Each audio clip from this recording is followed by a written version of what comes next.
Firman Tuhan hari ini kita akan baca dari kitab Pengkhotbah pasal 1 ayat 1 sampai ayat yang ke-11.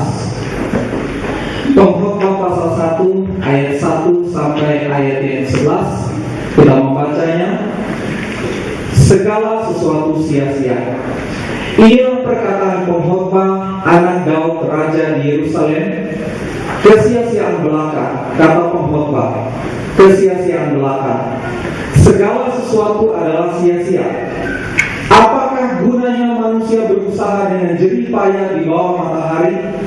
Keturunan yang satu pergi dan keturunan yang lain datang, tetapi bumi tetap ada.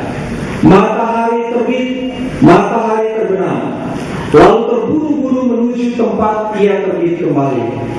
Angin bertiup ke selatan, lalu berputar ke utara. Terus-menerus ia berputar, dan dalam putarannya angin itu kembali.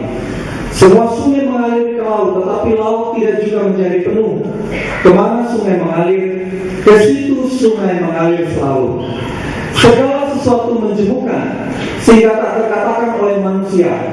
Mata tidak kenyang melihat, telinga tidak puas mendengar. Apa yang pernah ada akan ada lagi, dan apa yang pernah dibuat akan dibuat lagi. Tak ada sesuatu yang baru di bawah matahari. Adakah sesuatu yang dapat dikatakan, lihatlah ini baru? Tetapi itu sudah ada dulu, lama sebelum kita ada. Kenang-kenangan dari masa lampau tidak ada, dan dari masa depan yang masih akan datang pun tidak akan ada kenang-kenangan pada mereka yang hidup sesudahnya. Selamat tahun baru untuk kita semua. Dan di tahun baru ini kita akan merenungkan firman Tuhan dengan tema tidak ada yang baru di bawah matahari. Bapak Ibu dan saudara-saudara, akan menjadi pesimis sekali, akan menjadi skeptik dan ragu-ragu sekali bagi kita untuk melihat tema ini di tahun yang baru. Ketika kita baru memasuki minggu kedua tahun yang baru, lalu kita temukan bagian firman Tuhan yang mengatakan, adakah sesuatu yang dapat dikatakan, lihat ini baru? Lalu kita mulai ragu-ragu untuk memasuki tahun 2014 ini. Dan kemudian kita tidak bisa memasuki 2014 karena nampaknya firman Tuhan ragu-ragu sekali untuk menyatakan kepada kita bahwa ini bukan tahun baru. Ayat Alkitab yang kita baca adalah bagian pertama dari kitab Pengkhotbah. Dan kalau kita mau melihat sosok teksnya, sebenarnya ada 3 garis besar dari perikop ini. 3 garis besar dari perikop ini menyatakan kepada kita, di ayat 1 disebutkan tentang identitas kita. Saya pikir ini hal yang penting untuk dijelaskan kepada kita. Siapa sebenarnya yang menulis kitab ini?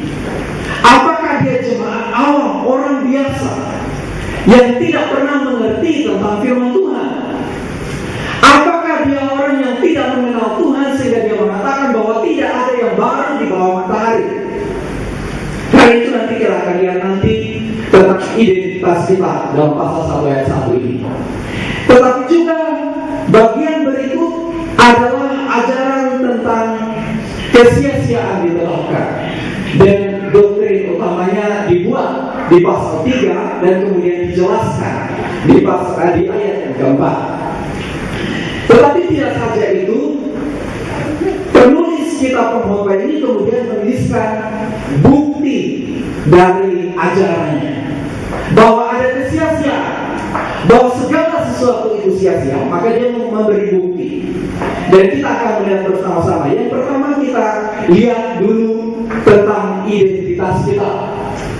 Disebutkan di situ bahwa yang menulis kitab ini yaitu pengkhotbah atau pengajar atau penyelidik, dan dia tidak lain adalah anak Daud, raja di Yerusalem. Sesudah melihat ini, kita tahu persis bahwa dia bukan orang yang biasa. Dia seorang raja dan dia adalah turunan bangsawan. Lalu yang kedua, tentang ajaran yang utama yang diletakkan di situ, dia mengatakan begini: segala sesuatu sia-sia. Itu ajaran utama yang diletakkan di situ. Dia menjelaskannya di ayat yang keempat. Lalu dia menunjukkan bukti-bukti dari kesia-siaan itu. Yang pertama, ada kelahiran, ada kematian. Dan karena itu hidup ini adalah sia-sia. Manusia lahir, dia hidup, lalu dia mati. Manusia berikut lahir, dia hidup, lalu dia mati. Sia-sia saja hidup ini. Dia menunjukkan juga kepada kita bahwa ada bukti lain daripada kesia-siaan itu, yaitu perubahan dan perputaran yang terus-menerus terjadi di alam ini. Dia ada berikan 3 hal di situ. Matahari terbit dan terbenam. Selama kita hidup, matahari terbit, terbenam. Terbit lagi, terbenam lagi. Dan itu adalah salah satu bukti bahwa itu sia-sia. Perubahan dan perputaran yang terjadi terus-menerus sia-sia. Toh sama. Pagi yang sama, hari yang sama, malam yang sama. Matahari terbit dan matahari terbenam. Angin bertiup ke selatan dan berputar ke utara. Sungai mengalir ke laut, tapi laut tidak pernah penuh. Sia-sia semua. Bukti ketiga, dia menunjukkan kepada kita bahwa kerja keras manusia itu sia-sia. Karena toh manusia tidak pernah puas dengan apa yang dia kerjakan. Karena itu kerja kerasnya adalah sia-sia. Dia bekerja pada usia muda, mengumpul uang, kalau kita pakai istilah modern sekarang, lalu sesudahnya dia sakit-sakitan dan membayar seluruh uangnya untuk biaya pengobatannya. Habis semua uangnya. Kerja keras manusia itu toh sia-sia adanya. Hal yang berikut, ada bukti yang keempat, yaitu kembalinya hal yang sama, terulangnya hal yang sama. Dan kemudian dia simpulkan bahwa tidak ada sama sekali yang baru di bawah matahari. Dari 4 bukti ini, saya mengambil bukti yang keempat. Maksudnya untuk mencocokkan dengan tahun baru. Jadi saya mengambil bukti yang keempat, yaitu kembali terulangnya hal yang sama. Dan kemudian menetapkan judul renungan kita atau khotbah hari ini adalah tidak ada sesuatu yang baru di bawah matahari. Bapak Ibu dan saudara-saudara yang Tuhan Yesus kasih, kita sudah memasuki tahun 2014. Dan ketika memasuki minggu kedua ini, hingar-bingar tahun baru, hingar-bingar Natal itu sudah berakhir. Tidak ada lagi. Lalu kita merasa bahwa seperti tahun 2013 yang lalu, sama lagi. Ketika awal 2014, awal 2013, kita menetapkan bahwa tahun baru, saya antusias, pasti sesuatu baru akan terjadi. Tahun baru saya antusias, pasti hidup saya akan lebih baik.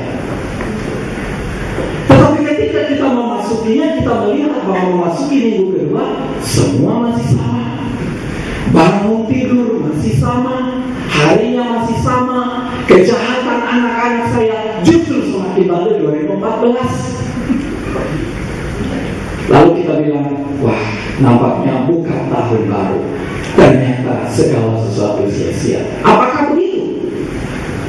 Mengacu pada struktur ini, mari kita merenungkan bagian firman Tuhan ini dengan alasan bahwa biar firman Tuhan ini meyakinkan kita tentang maksud dari perkataan pengkhotbah yang dikatakan tidak ada sesuatu yang baru di bawah matahari. Bapak Ibu dan saudara-saudara, mungkin bagi kita ayat ini tidak tepat bagi tahun baru. Ketika disampaikan kepada kita, adakah sesuatu yang dikatakan, lihat ini baru, matahari bersinar seperti biasa. Kita masih merasakan suasana kota seperti biasa. Beribadah lagi ketika awal tahun ramai banyak penuh. Tapi ketika ketika menjalani tahun 9. Adakah sesuatu yang dikatakan lihatlah yang baru? Dan untuk memahami maksud teks ini, mari kita memahaminya terlebih dahulu tentang siapa penulis. Dalam pasal 1 ayat 1 disebutkan, inilah perkataan pengkhotbah anak Daud, raja di Yerusalem. Kalau melihat identitas bahwa dia adalah anak Daud, raja di Yerusalem yang memiliki hikmat, maka pikiran kita pasti ini Salomo. Tetapi jangan-jangan bukan dia. Mari kita cari bukti bahwa betul-betul ini adalah Salomo. Karena kalau disebut sebagai anak Daud, semua orang juga bisa disebut sebagai anak Daud. Bahkan Kristus dapat disebut sebagai anak Daud. Siapa saja menjadi keturunan Daud akan menjadi bin Daud atau binti Daud. Bisa menjadi. Dan karena itu bagi kita akan ragu apakah betul yang menulis ini adalah Salomo. Ada beberapa buktinya. Yang pertama, penulis menyebut dirinya sebagai anak Daud, raja di Yerusalem. Ada beberapa anak Daud, baik itu dari istrinya maupun dari gundiknya. Dan saya mencatat dari 1 Tawarikh 14 ayat 4 sampai 6 bahwa anak-anak Daud baik dari istrinya maupun dari gundiknya namanya adalah Syamua. Yang berikut adalah Sobak, ada Nathan, ada Salomo, ada Yiba, ada Elsua, ada Elpelet, ada Noga, Nefek, Yafia, Elisama, Belial, dan Eliel. Dari semua anak ini, nama yang dapat disebut sebagai raja yang kita kenal tentu hanya satu, yaitu Salomo. Jadi dengan demikian, Salomo adalah penulis kitab ini. Pertanyaan kita, bagaimana mungkin Salomo bisa menulis kitab ini setelah dia menjadi raja dan hidup bertahun-tahun dengan Tuhan? Penulis juga menyebut dirinya adalah pemimpin yang paling bijaksana. Pengkhotbah 1 ayat 16. Ini cocok dengan gambaran dalam 1 Raja-Raja 2 ayat 9. Sekarang janganlah bebaskan dia dari hukuman, sebab engkau di situ Salomo, seorang yang bijaksana dan tahu apa yang harus kau lakukan kepadanya. 1 Raja-Raja 3 ayat 12. Maka sesungguhnya aku melakukan sesuai dengan permintaanmu itu. Sesungguhnya aku memberikan kepadamu Salomo hati yang penuh hikmat dan pengertian, sehingga sebelum engkau tidak ada seorang pun seperti engkau, dan sesudah engkau takkan bangkit seorang pun seperti engkau. 1 Raja-Raja 5 ayat 12a. Dan Tuhan memberikan hikmat kepada Salomo seperti yang dijanjikannya kepadanya. Bagaimana mungkin orang yang penuh hikmat ini kemudian mengatakan dengan penuh ragu-ragu bahwa segala sesuatu di dunia ini adalah sia-sia? Pengkhotbah 12 ayat 32. Dia disebut sebagai dia penggubah banyak Amsal. Dan ini cocok dengan bagian lain dalam firman Tuhan 1 Raja-Raja 4 ayat 32. Dia mengubah 3.000 Amsal dan nyanyian ada 1.005 yang diubah. Bukti lain adalah kerajaannya dikenal karena kekayaan dan kemuliaan yang berlimpah-limpah. Dalam Pengkhotbah pasal 2 ayat 4 sampai 9. Dan 1 Raja-Raja 10 ayat 1 sampai 8 menyatakan bahwa dia dikenal oleh ratu negeri Seba yang datang kepadanya dan ingin memuji dia dengan teka-teki yang dia punya. Kita sudah melihat dan cocok bahwa ternyata Salomo adalah penulis kitab ini. Lalu kita lihat bahwa selain menulis kitab Salomo dan kitab Pengkhotbah ini, Salomo juga menulis kitab lain. Dia menulis kitab Amsal yang berisi banyak nasihat, kata-kata hikmat yang luar biasa bagusnya. Tentang hidup, tentang bagaimana optimis dengan hidup, tentang bagaimana menjalani hidup, tentang bagaimana mengatasi persoalan-persoalan hidup. Luar biasa dia jelaskan. Lalu Kidung Agung Itu ditulis juga oleh Salomo dan dia menyatakan di sana romantisme yang luar biasa. Lalu bagaimana mungkin seorang raja yang dipakai oleh Tuhan Allah, yang punya orang tua yang bangsawan, yang pintar, yang kaya, plus romantis, berani membuat satu pernyataan kepada kita sampai akhirnya kita bacanya bahwa segala sesuatu di dunia ini adalah sia-sia. Bapak Ibu dan saudara-saudara, menurut tradisi Yahudi, Salomo menulis kitab Kidung Agung ketika dia masih muda. Amsal pada usia ketika dia setengah tua, sudah semakin dewasa, dia mengerti hidup. Lalu kemudian dia menuliskan kata-kata hikmat dan menasihati. Dan kemudian di akhir daripada hidupnya, dia menulis pengkhotbah yang menyatakan bahwa kehidupannya adalah sia-sia. Saya mengutip pengantar dari Alkitab Full Life mengatakan begini: pengaruh yang bertumpuk dari kemerosotan rohani, penyembahan berhala dan hidup memuaskan dirinya, pada akhirnya membuat Salomo kecewa dengan kesenangan dan materialisme sebagai cara untuk mencapai kebahagiaan. Dia telah mengalami kekayaan, dia telah mengalami kuasa, kehormatan, ketenaran, dan kesenangan sensual.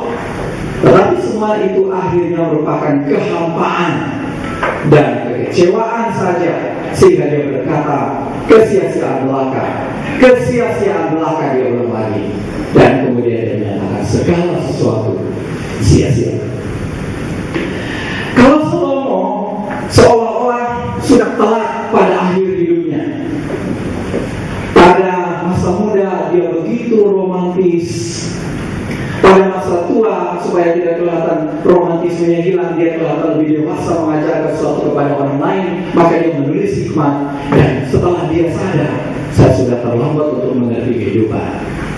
Maka mudah-mudahan pagi ini kita akan tertolong untuk memahami bahwa jangan sampai menunggu untuk ajal dekat baru kita mengerti bahwa betapa sia-sianya hidup saya. Untuk maksud itu saya mengajak kita untuk merenungkan firman Tuhan ini dalam dua bagian. Dan bagian yang pertama adalah tidak ada yang baru. Kita membaca bagian Alkitab seperti ini: apa yang pernah ada akan ada lagi, dan apa yang pernah dibuat akan dibuat lagi. Tidak ada yang baru di bawah matahari. Ada sesuatu yang dapat dikatakan lihatlah ini baru, tetapi itu sudah ada dulu, lama sebelum kita ada. Bagian pertama di ayat 9, dia buat dalam bentuk pernyataan bahwa tidak ada yang baru. Tetapi bagian kedua dalam ayat 10, dia buat dalam bentuk pertanyaan yang penuh keheranan dan mengatakan, lihatlah tidak ada yang baru di bawah matahari. Apakah ada orang yang berkata demikian?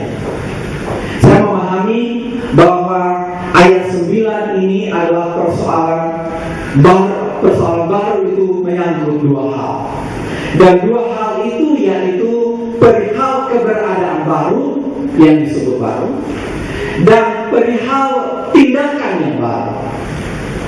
Pertama, hal yang disangkal sebagai bukan baru adalah perihal keberadaan yang baru.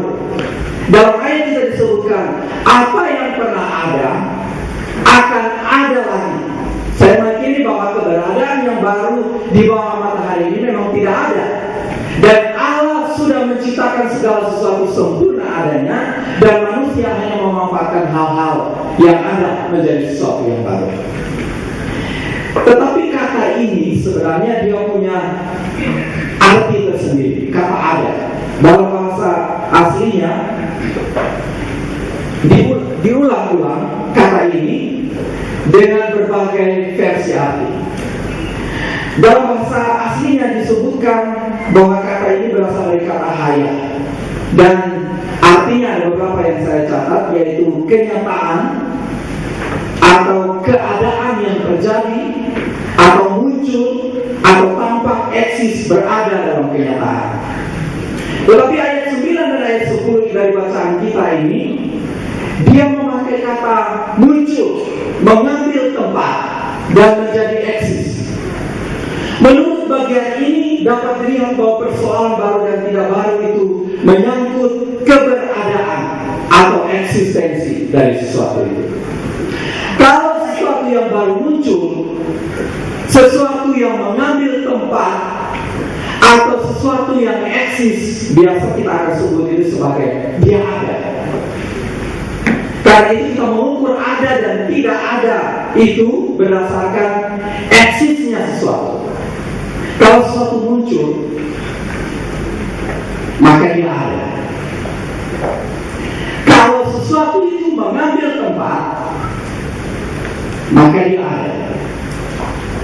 Kalau sesuatu itu eksis, maka dia ada. Dan saking berpikirnya kita akan hal-hal seperti itu, kita lupa bahwa selain eksisnya sesuatu, ada esensi yang hadir. Sekalipun sesuatu tidak muncul, esensinya tetap ada. Sekalipun sesuatu tidak nampak dan mengambil tempat, esensinya belum tentu tidak ada. Sekalipun sesuatu tidak eksis, esensinya belum tentu tidak ada. Dan biasanya sesuatu yang baru itu selalu dikaitkan dengan ada atau tidak.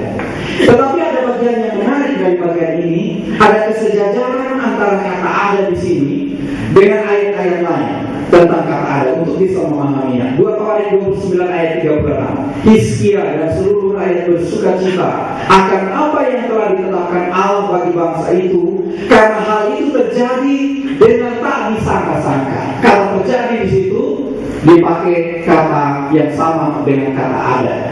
Hal itu terjadi dengan tak disangka-sangka. Di sini kata ada berarti terjadi.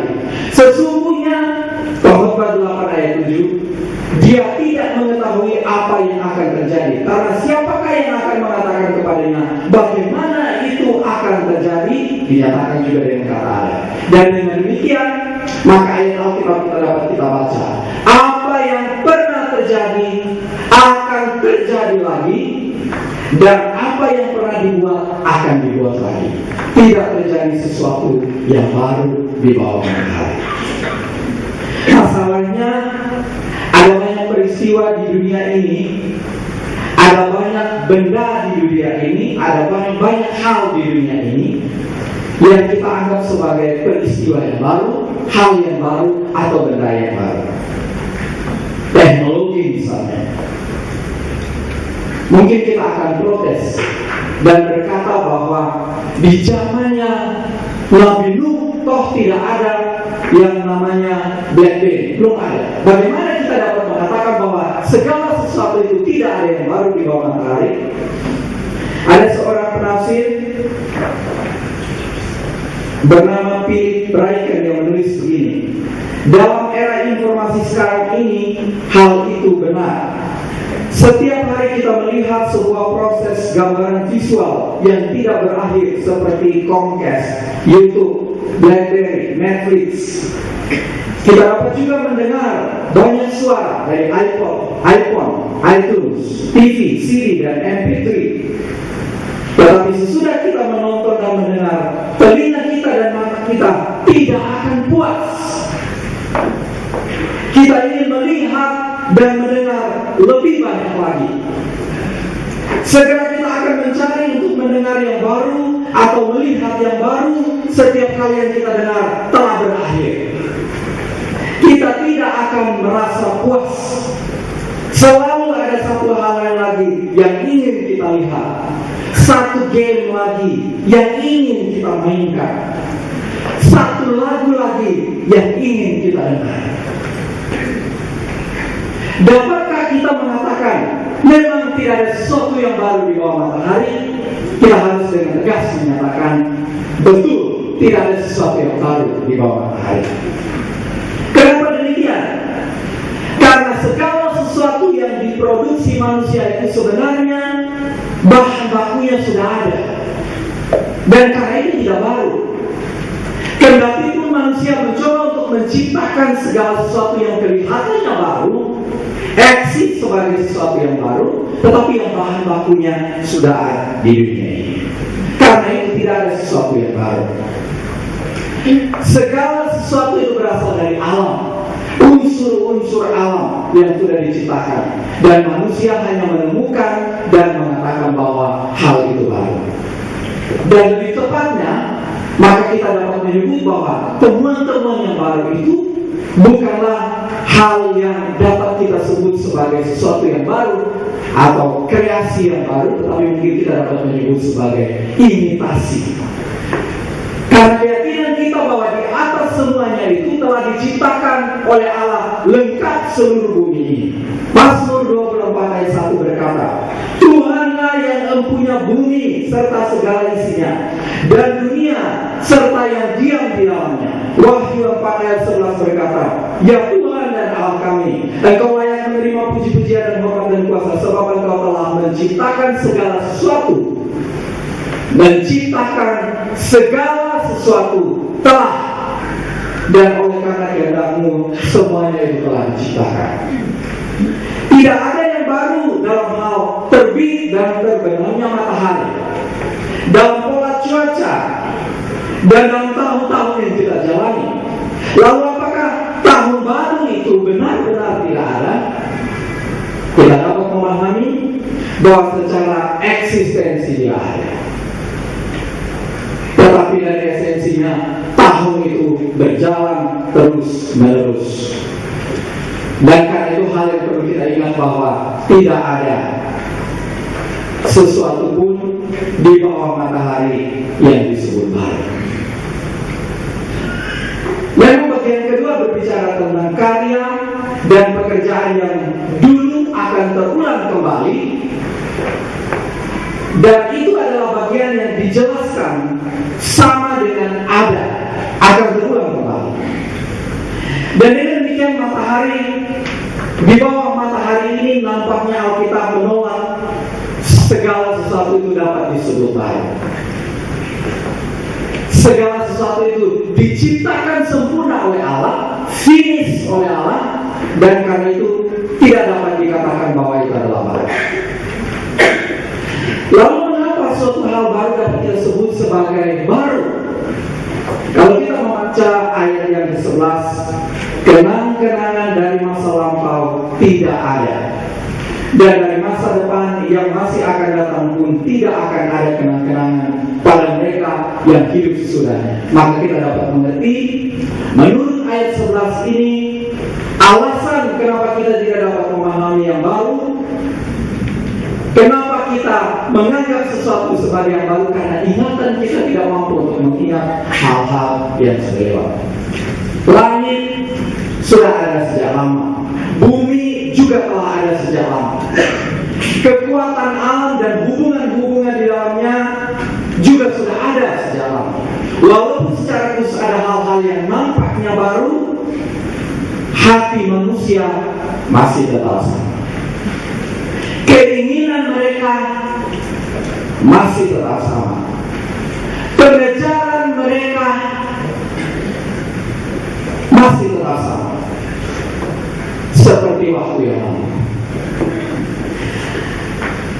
Hal-hal yang baru seringkali membuat kita memiliki dua hal. Yang pertama, kita merasa bahwa kita telah menemukan hal yang baru, sehingga kita berpuas diri dan cenderung untuk tidak mengingat hal-hal yang secara fundamental sudah ada.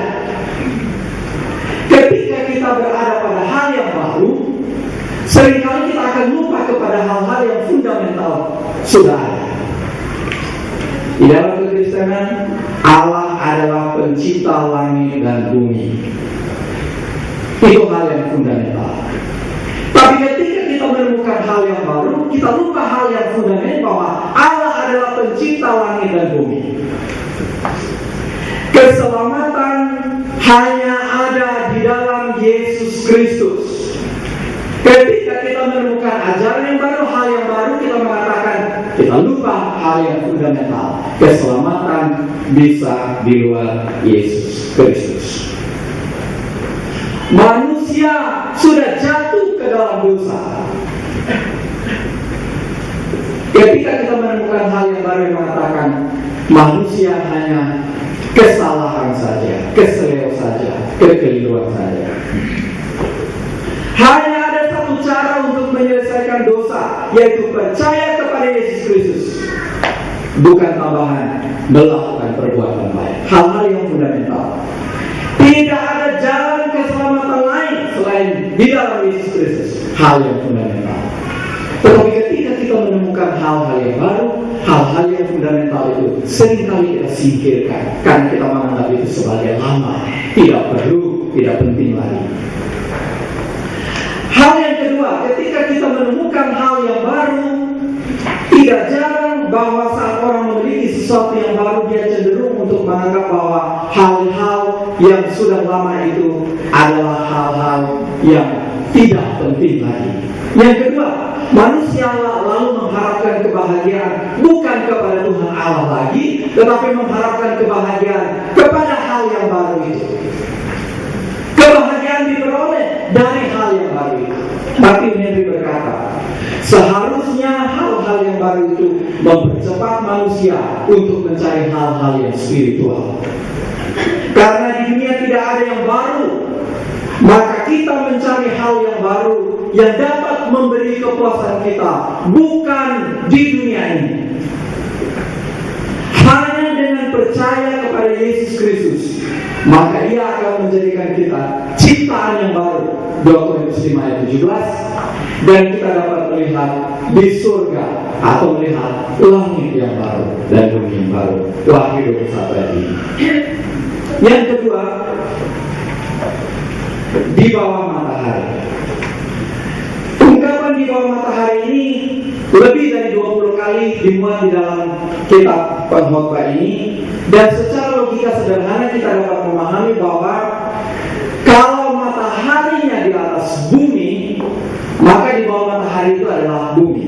Di bawah matahari adalah bumi.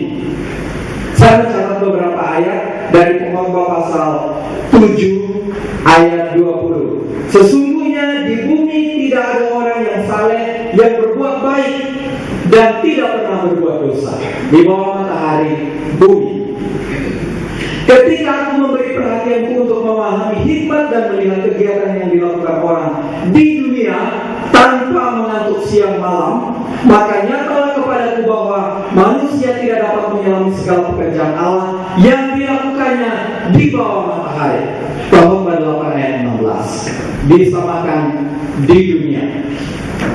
Atau juga Pengkhotbah 11 ayat 2, berikanlah kebahagiaan kepada 7 bahkan kepada 8 orang, karena engkau tidak tahu malapetaka apa yang terjadi di atas bumi. Di bawah matahari, dalam bagian-bagian ini adalah sama dengan bumi. Jadi kesimpulan sementara kita adalah hidup di bumi ini, hidup di dunia ini adalah sia-sia. Kalau kita menerima pendapat ini, kita harus berhati-hati untuk memahaminya. Kalau saya mencatat dari buku 10 macam tentang Explore the Book, dan 10 macam kesia-siaan yang dicatat oleh kitab Pengkhotbah ini, ada 10 macam kesia-siaan. Kalau kita memahami bahwa di bawah matahari itu hanyalah bumi, maka ada hal-hal yang sia-sia. Tidak usah sekolah atau belajar. Karena alasannya ada pasal 2 ayat 15-16. Karena kepandaian itu sia-sia. Tidak usah bekerja. Pasal 2 ayat 19-21. Karena hasil kerja orang yang rajin dan malas sama-sama akan punah. Kalau kita memahaminya, hidup di dunia. Tidak usah punya rencana, karena rencana hanya di tangan manusia, tetapi keputusan ada di tangan Tuhan. Tidak usah berkompetisi, karena kemajuan menimbulkan banyak iri hati daripada sukacita. Tidak usah punya harta, karena harta menimbulkan ketamakan dan keserakahan. Tidak usah terkenal atau masyhur, singkat, tidak pasti, dan tidak kekal. Ini yang berat, yang ketujuh. Tidak usah punya uang, karena uang tidak memberi kepuasan. Karena makin banyak uang, hasilnya toh kepada orang lain juga.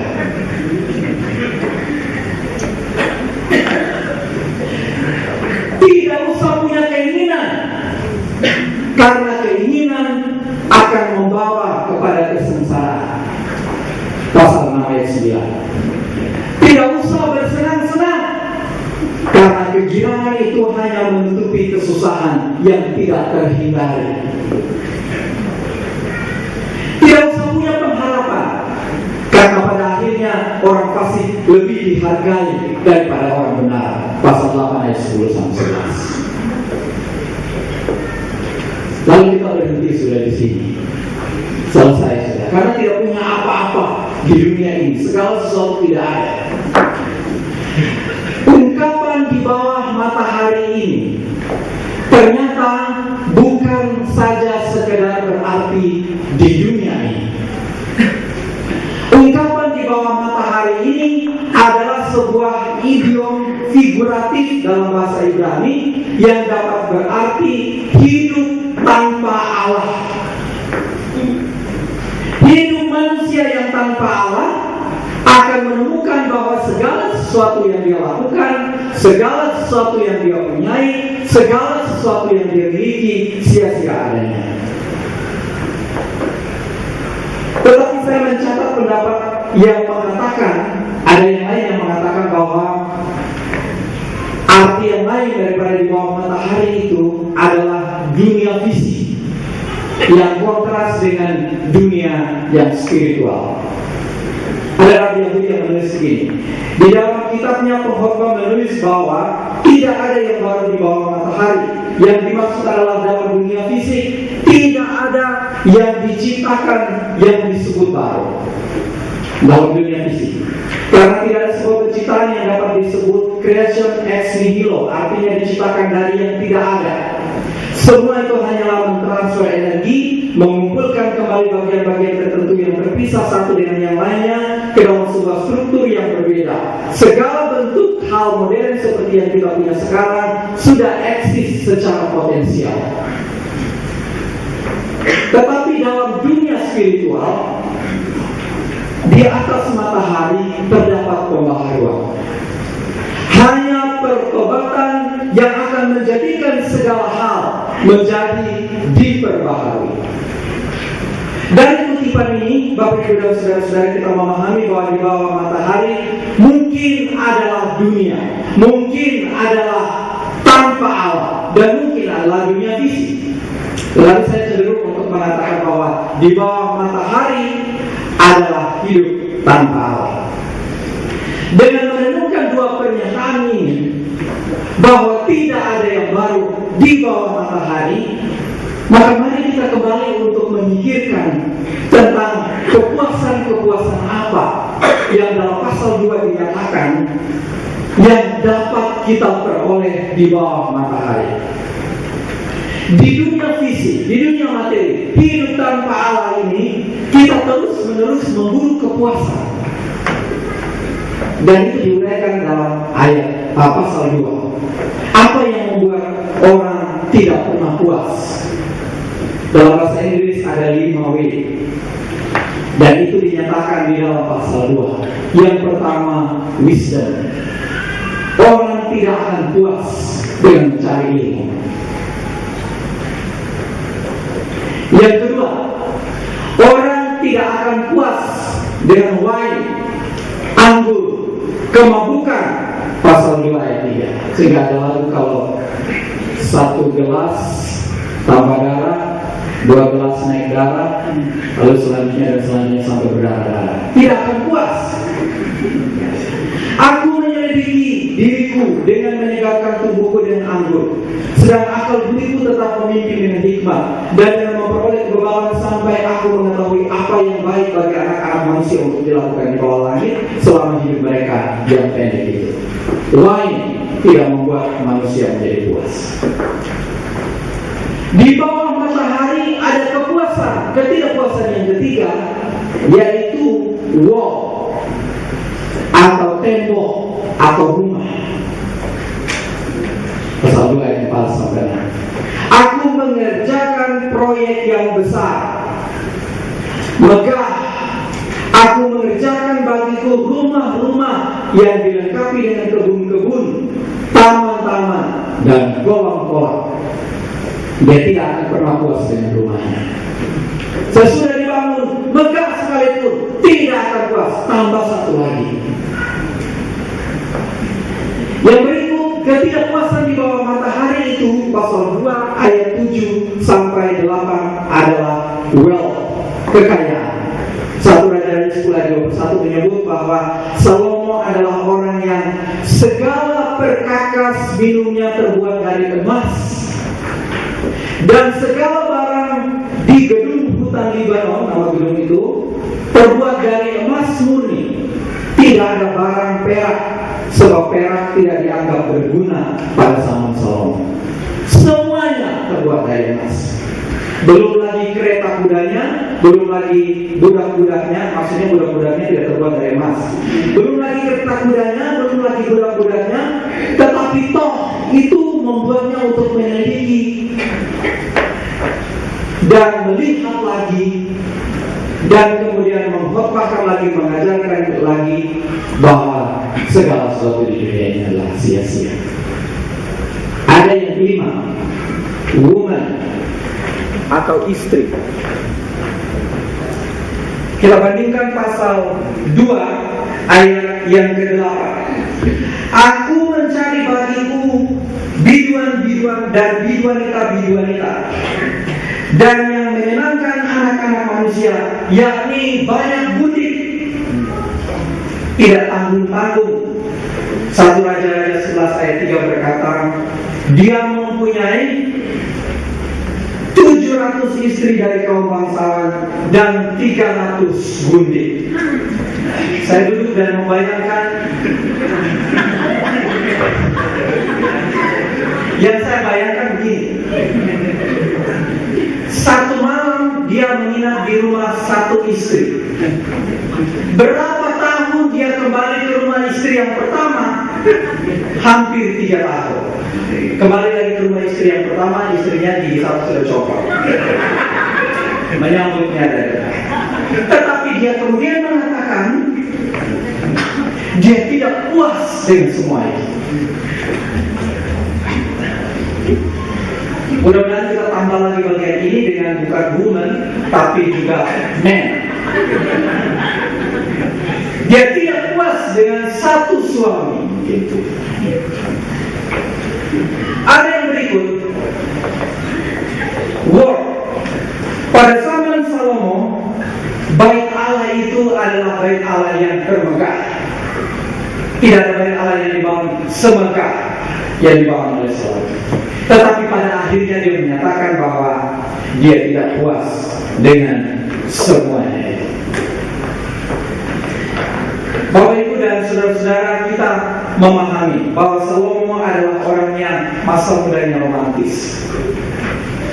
Dia menasihati banyak orang dengan nasihat-nasihat hikmat yang luar biasa. Dia punya segalanya, tetapi pada akhirnya dia mengerti dan sadar bahwa hidup tanpa Tuhan dalam tahun-tahun hidupnya menjadi sia-sia. Karena dia hidup tanpa Tuhan. Hidup manusia akan terus berjalan, tetapi kepuasan hidup manusia tidak akan ada di dalam diri manusia selama dia masih memikirkan di bawah matahari. Hidup manusia akan terus berjalan, tetapi kepuasan hidup tidak akan didapat dari benda-benda yang dia punya. Tahun-tahun akan berganti, tetapi tahun tanpa Tuhan hanya akan menjadi hantu. Yesaya 65 ayat 17 sampai 18 berkata bahwa Tuhan justru yang menciptakan yang baru. Sebab sesungguhnya aku menciptakan langit yang baru dan bumi yang baru. Hal-hal yang dahulu tidak akan diingat lagi dan tidak akan timbul lagi dalam hati, tetapi bergiranglah dan bersorak-soraklah untuk selama-lamanya atas apa yang kuciptakan. Tuhanlah yang menciptakan hal-hal yang baru. Apa ayat ini? 2 Korintus 5 ayat 17 yang kita baca tadi. Jadi siapa yang ada di dalam Kristus, dia adalah ciptaan baru. Yang lama sudah berlalu, sesungguhnya yang baru sudah datang. Di bawah matahari tidak ada sesuatu pun yang baru. Tetapi bersama dengan Tuhan kita dapat melihat bahwa segala sesuatu baru, karena kita berjalan bersama-sama dengan Tuhan. Kalau kita melihat 2 Korintus 5 ayat 17 ini, kata baru yang dipakai di situ bukan kata baru yang akan luntur, tetapi kata baru yang dipakai di situ adalah kata baru yang tetap fresh, tetap segar, sampai selama-lamanya dia akan tetap segar. Dia tidak akan pernah menjadi layu, dia tidak akan pernah menjadi luntur. Dijamin tidak luntur. Bacanya dari belakang, karena itu adalah tulisan Arab. Luntur tidak dijamin. Tidak demikian. Di dalam Tuhan semuanya akan menjadi baru dan terus menerus diperbaharui. Termasuk di dalamnya adalah hidup kita. Kita jangan melihat tahun baru ini hanya tahun di dunia ini. Tetapi mari kita melihat tahun baru ini, bahwa tahun baru ini memang ada. Tetapi yang paling penting bagi kita untuk kita pahami adalah bahwa ketika kita berjalan bersama dengan Tuhan di tahun yang baru ini, maka kita akan memperoleh kepuasan yang sejati. Karena di dalam Tuhan kita akan menjadi baru terus menerus, menjadi segar terus menerus di dalam tahun-tahun hidup kita. Amin. Mari kita tunduk kepala dan kita berdoa bersama-sama. Bapa, kami bersyukur kepada Tuhan untuk firman Tuhan yang kami baca dan kami renungkan pagi hari ini. Kami menyadari Tuhan bahwa tanpa Tuhan maka kami tidak mampu untuk melihat segala sesuatu dari segi yang baru. Hanya bersama-sama dengan Tuhan, berjalan bersama-sama dengan Tuhan, kami dapat melihat bahwa segala sesuatu dalam hidup kami menjadi baru. Hari menjadi baru karena kami berjalan bersama-sama dengan Tuhan dan mensyukurinya. Pekerjaan kami menjadi baru karena kami berjalan bersama-sama dengan Tuhan dan kami mensyukurinya. Bahkan tahun ini menjadi tahun yang baru karena kami menjalannya bersama-sama dengan Tuhan dan kami mensyukurinya. Kami mohon Tuhan menolong kami dalam tahun yang baru ini, supaya kami tetap berjalan bersama-sama dengan Tuhan dan melihat segala sesuatu menjadi baru oleh karena kami berjalan bersama-sama dengan Tuhan. Mampukan kami Tuhan, karena kami membutuhkan kekuatan setiap hari dalam hidup kami untuk berjalan bersama-sama dengan Tuhan. Di dalam nama Tuhan Yesus Kristus Tuhan dan penolong kami bersyukur untuk pemberitaan firman Tuhan pagi ini. Amin.